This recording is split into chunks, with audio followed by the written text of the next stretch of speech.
Bonjour et bienvenue au Forum du patrimoine. Nous nous trouvons au Carrousel du Louvre à Paris, où se tient le Salon international du patrimoine culturel. Pour la 3e année consécutive, le Forum du patrimoine est organisé par le magazine Atrium et Atelier d'Art de France, avec le soutien de la Fondation France Bois Forêt pour notre patrimoine. Cette nouvelle émission est consacrée à un concours, le concours Forêt, Bois et Patrimoine, qui est co-organisé par la Fondation France Bois Forêt pour notre patrimoine et le magazine Atrium. À mes côtés, 3 invités pour venir parler de ce concours, dont une lauréate. Alors je me tourne tout d'abord sur ma gauche. Bonjour Monsieur Bernard Le Chevalier. Bonjour. Vous êtes directeur des éditions des Halles et co-organisateur donc, de ce concours. À vos côtés, Madame Véronique Kleiner. Bonjour. Vous êtes donc la lauréate, oui. Propriétaire du château de Marmande, oui. dans le Lot-et-Garonne. Non, dans la Vienne. Dans la Vienne. Pas le même Marmande. Il y en a beaucoup. Il y en a beaucoup. Oui. Dans la Vienne. Oui. Et enfin, à vos côtés, Monsieur François Auger. Bonjour. Bonjour. Vous êtes architecte du patrimoine, compagnon charpentier, maître meilleur ouvrier de France et président du jury de ce concours. Oui. Alors pour commencer, peut-être qu'on peut rappeler un petit peu ce concours, qui l'organise, comment ça s'organise tout cela. Alors ce concours, il y a déjà donc 2 éditions précédentes et puis on va lancer aujourd'hui la 3e. Donc il est destiné à récompenser des maîtres d'ouvrage qui restaurent des bâtiments patrimoniaux dans lesquels il y a une part non négligeable de travaux bois et qui utilisent pour ce faire du bois français.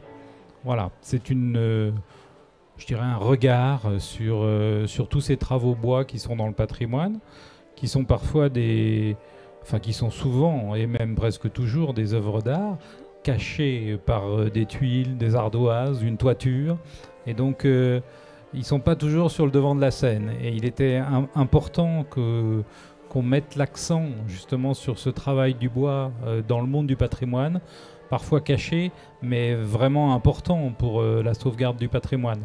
Donc voilà, nous nous sommes associés à la Fondation France Bois Forêt pour notre patrimoine pour créer ce concours et récompenser ces opérations à travers... on en parlera après, à travers 3 catégories principales de restauration de patrimoine.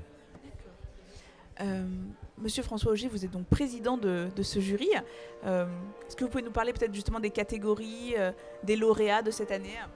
Oui, alors effectivement, selon l'organisation du concours, il y avait plusieurs catégories. Donc une première catégorie patrimoine monumental et religieux, une deuxième catégorie patrimoine de proximité, une 3e patrimoine et modernité, et puis après le coup de cœur. Oui, on a remis un coup de cœur supplémentaire pour une petite opération, mais vraiment intéressante et quelque part réalisée par une association vraiment méritante. Et je trouve que voilà, c'était vraiment un coup de cœur du jury. Voilà, donc ce qui justifie le nom du coup de cœur, évidemment.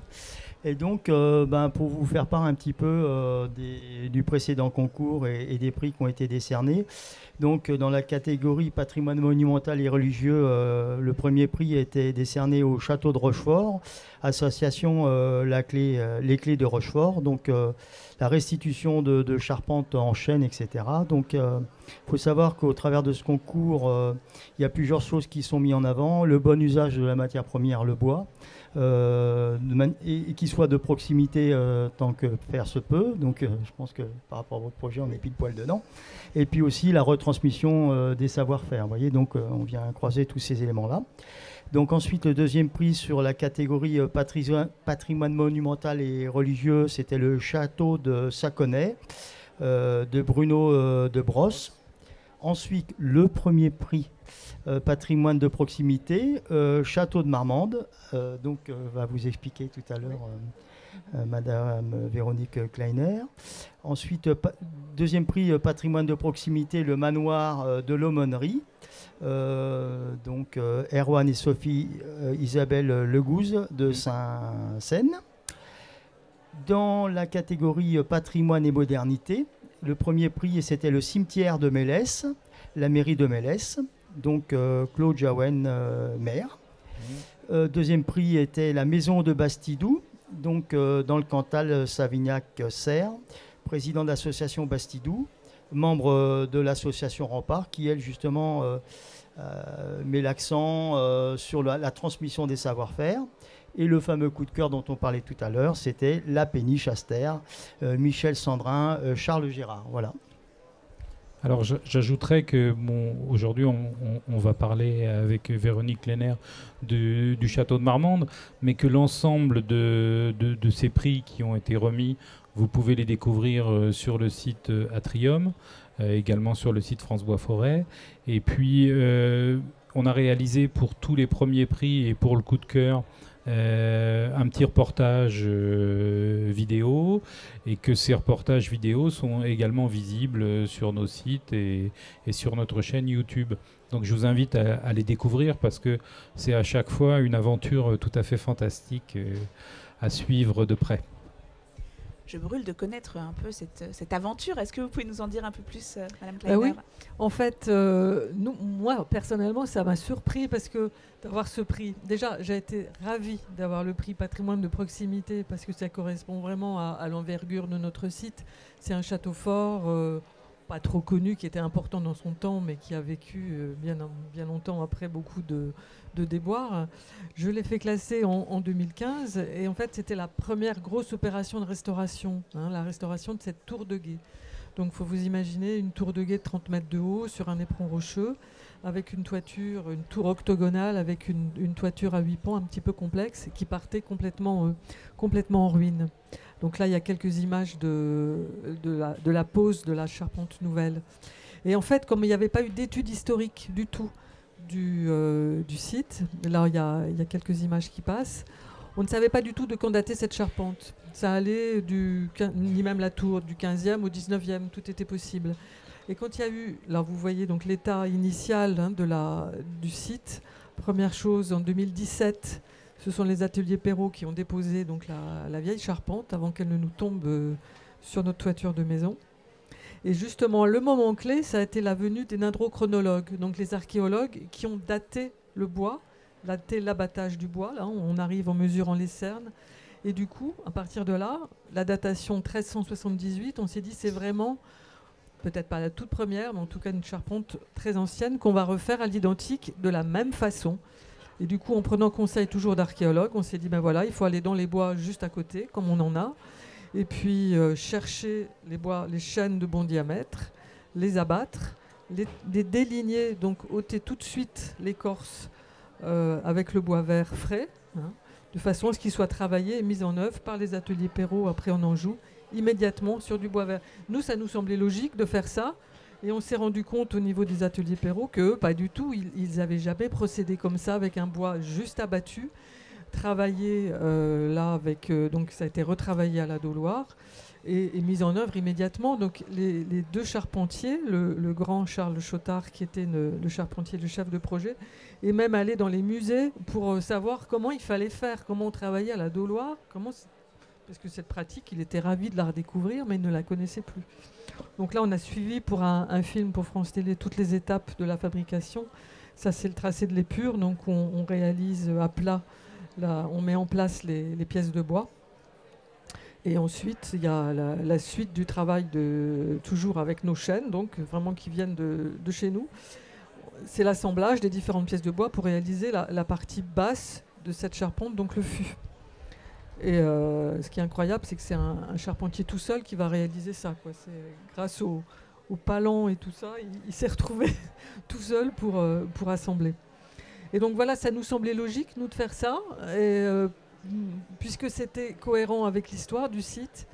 Et quand on nous a dit, c'est super ce que vous avez fait, vous avez un prix, alors là, c'était vraiment bien. Ravi, je peux dire. Non, mais voilà. C'est vrai qu'il y a une utilisation des techniques anciennes, et en particulier le travail du bois vert, auquel Oui. on est très attaché.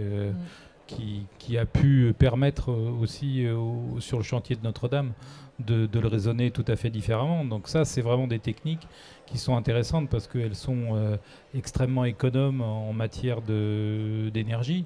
Oui.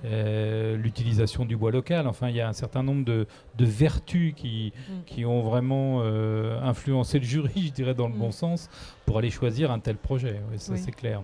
Puis dans ce salon, par rapport au développement durable, ça prend pleinement son sens. Des choses qui étaient courantes à l'époque médiévale, Oui. qui étaient du bon sens, Oui. de la ressource au pied du chantier, effectivement. L'énergie humaine, juste enlever l'aubier sur un bois de brin, de manière à pouvoir en faire une pièce carrée. Et de plus, le bois, on ne vient pas le déstructurer parce qu'on enlève juste les parties obieuses, donc il conserve sa structure, sa vie, et donc il se comporte très très bien pendant 800 ans. Oui. Et en fait, on se rend compte, et grâce à des chantiers comme le vôtre ou à Notre-Dame, où on a donc à 2 échelles carrément différentes, mais qui avait plein de bon sens déjà au XIIIe, et on a tendance à l'oublier malheureusement. Donc que ça revienne au goût du jour, tant mieux. Ben oui. Nous, on s'était dit, cette charpente qu'on a déposée, d'abord, on pensait qu'elle était complètement fichue, en fait. Et quand il a fallu qu'il la dépose, le bois était extrêmement dur. Ils n'arrivaient même pas à la percer pour l'étayer, alors qu'on pensait que c'était... Donc on s'est dit, elle a tenu 700 ans, cette charpente. Donc si on arrivait à faire peut-être pareil, ça serait génial. Faisons de la même manière. On ne va pas inventer mieux, en fait. Non, puis après, sur l'aspect, comme nous, c'est pour ça que je suis sensible, et je suis content d'être à vos côtés aujourd'hui, parce qu'en fait, la démarche, que ce soit pour la tour de guet du château de Marmande chez vous, ou pour la flèche de Notre-Dame et autres, la démarche était la même, c'est-à-dire qu'on avait notre panier de course, avec les longueurs de bois, les sections, avec l'expert ou le technicien forestier, de manière à prélever juste ce qu'on a besoin pour faire un poteau, une poutre, un poinçon. Donc dans la démarche développement durable, écologie, on est pile poil dedans. Oui. Oui, nous on avait travaillé avec des élagueurs, donc qui ont vraiment coupé les arbres choisis et pas ceux d'à côté, quoi. C'était un travail extrêmement précis.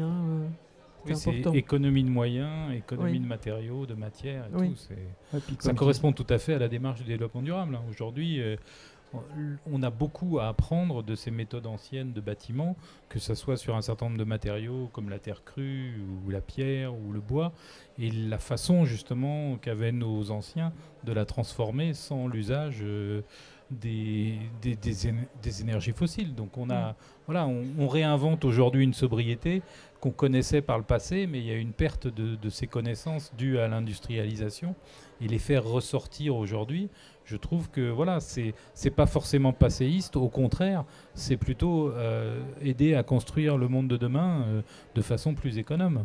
Et oui. Et moi, je voudrais aussi dire, parce que nous, en fait, il y a une partie en amont du métier de charpentier qui sont tous les propriétaires de forêts qui se transmettent ce patrimoine forestier de génération en génération quand ça appartient aux familles. Tout ça géré par des experts forestiers. Donc, avant d'avoir un chêne de 100 ou 150 ans, il y a plusieurs générations de familles qui ont pris conscience de ça, qui ont pris soin de la forêt. Et voilà. Et c'est vrai que c'est toute cette catégorie de personnes et de métiers de la forêt et des gens qui en sont propriétaires, on n'en parle pas. Et en attendant, sans eux, on n'a pas cette matière première aussi. Alors nous, c'était assez particulier, notre forêt, parce que j'ai la forêt qui est juste au pied du château, en fait. C'est un bois qui n'est pas entretenu et du coup qui était assez proche d'un bois médiéval, à savoir des chênes serrés qui du coup ont poussé tout droit et qui n'étaient pas très gros, donc on ne pensait pas qu'ils étaient vieux. Et quand ils ont été coupés, qu'on a compté les cernes, en fait ils avaient plus de 100 ans, mais ils n'étaient pas énormes, ils étaient très très serrés au niveau du grain et ils avaient poussé tout droit. Et c'est vrai qu'on aurait peut-être, si on l'avait géré autrement, ça aurait peut-être été très différent, moins d'arbres, plus larges. Et là c'était parfait pour nous en fait. Et c'est vrai que moi, bon, j'ai 59 ans, bon, j'ai été charpentier pendant très longtemps, architecte sur le tard. Mais en attendant, j'étais très content d'avoir pu arpenter dans plusieurs types de forêts. Et c'est vrai qu'on se rend compte que la plupart des gens voient une forêt sans se rendre compte qu'en fait, c'est une transmission d'un entretien des forêts, des éclaircissements, etc.